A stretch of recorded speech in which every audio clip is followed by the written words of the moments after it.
Assalamualaikum warahmatullahi wabarakatuh.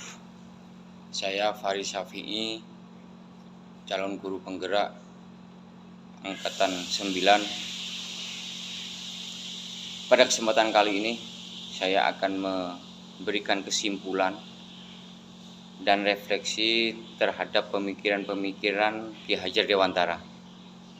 Hal ini berkaitan dengan tugas 1.1a.8, yaitu adalah koneksi antar materi.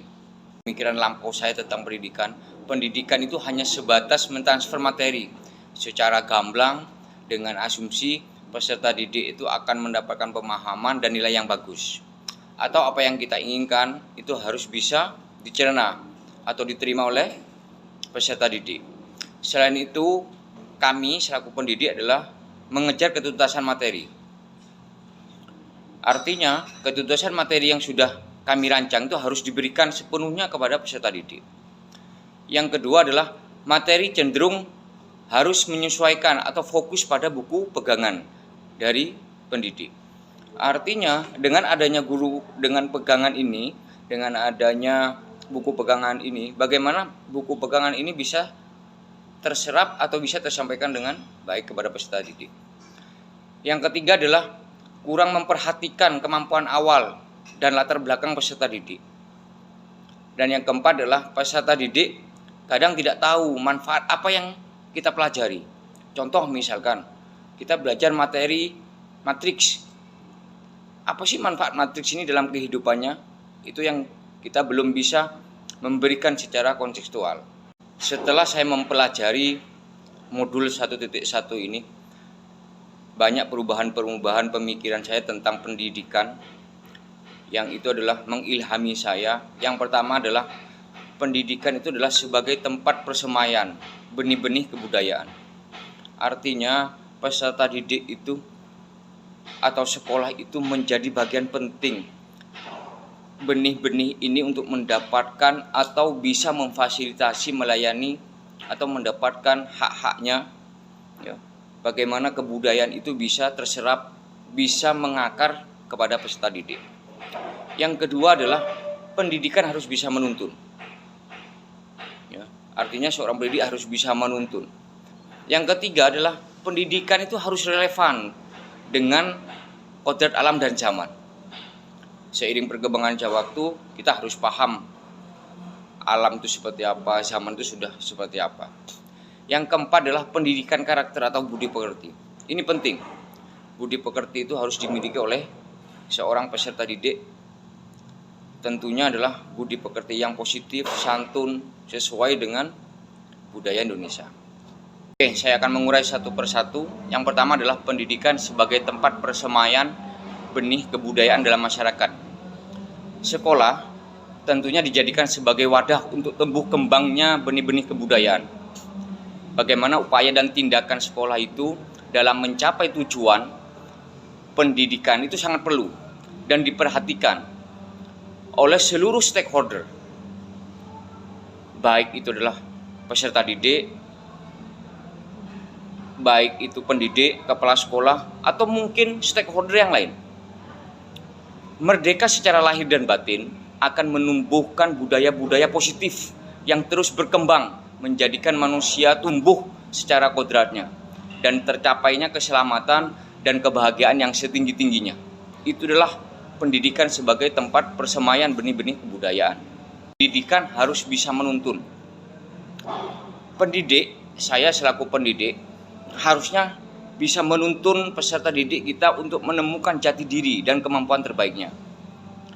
Kita pendidik diilustrasikan seorang petani, dan peserta didik adalah benihnya. Tentunya menjadi seorang petani itu kita mengharapkan hasil pertanian kita itu adalah yang baik, yang berkualitas, dan pastinya melimpah. Sama halnya dengan kita sebagai pendidik.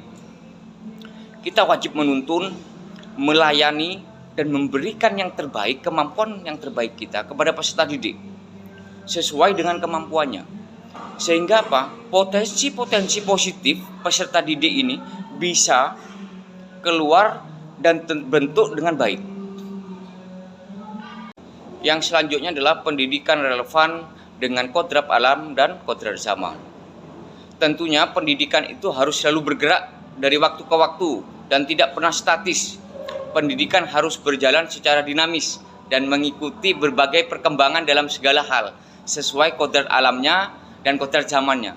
Tentunya perkembangan pendidikan zaman dulu dengan zaman sekarang sudah berbeda, baik itu secara teknologi, lingkungan, dan alam.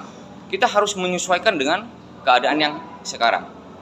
Makanya kita harus kreatif dalam memberikan suatu pelayanan kepada peserta didik, mulai dari penggunaan media pembelajaran, model pembelajaran, atau hal apapun yang terbarukan. Yang selanjutnya adalah pendidikan karakter dan budi pekerti. Nah, ini penting Bapak Ibu, bahwa budi pekerti itu dipengaruhi dari orang yang menurunkannya. Kita sebagai pendidik selalu memberikan penanaman karakter baik kepada peserta didik. Keseimbangan antara olah cipta, olah rasa, olah karsa, dan olahraga harus ada keseimbangan. Karena apa? Pendidikan itu holistik dan seimbang. Kesempurnaan budi pekerti akan membawa peserta didik kepada kebijaksanaan dalam membentuk suatu peradaban. Sehingga apa? Dengan adanya budi pekerti baik, itu akan menjadi suatu kebiasaan, kesinambungan baik di sekolah maupun di masyarakat nantinya. Setelah saya mempelajari modul 1.1 ini, tentunya saya selaku calon guru penggerak akan selalu memberikan perubahan, akan melakukan perubahan positif. Rencana tindak lanjut saya adalah yang pertama, melaksanakan pembelajaran yang berpusat pada peserta didik dan melakukan kesepakatan belajar. Hal ini penting Bapak Ibu. Kita melakukan kesepakatan belajar agar apa? Suasana kesadaran belajar peserta didik itu menjadi muncul. Selama ini saya pribadi tidak pernah melaksanakan itu. Dengan adanya kesepakatan belajar ini, peserta didik dengan sadar ya, bahwa kodratnya adalah terus ingin menambah pengetahuan biar bisa diaplikasikan dalam kehidupan. Yang kedua adalah merancang pembelajaran yang kontekstual. Artinya apa? Dengan adanya pembelajaran kontekstual, manfaat-manfaat peserta didik mempelajari materi itu bisa diterapkan. Artinya setelah ini peserta didik akan menjadi senang, menjadi bermanfaat apa yang sudah didapatkan dari materi yang diberikan. Yang ketiga adalah menerapkan sistem amung dalam pembelajaran. Ini penting Bapak Ibu. Kita sebagai pendidik harus melaksanakan sistem amung. Karena apa? Peserta didik itu harus benar-benar dijadikan contoh, diberikan contoh, yaitu suri tauladan. Kita harus memberikan motivasi dan memberikan semangat. Dan tentunya hal ini harus diberikan dorongan untuk membentuk karakter peserta didik, pencapaian kompetensi peserta didik menjadi lebih baik.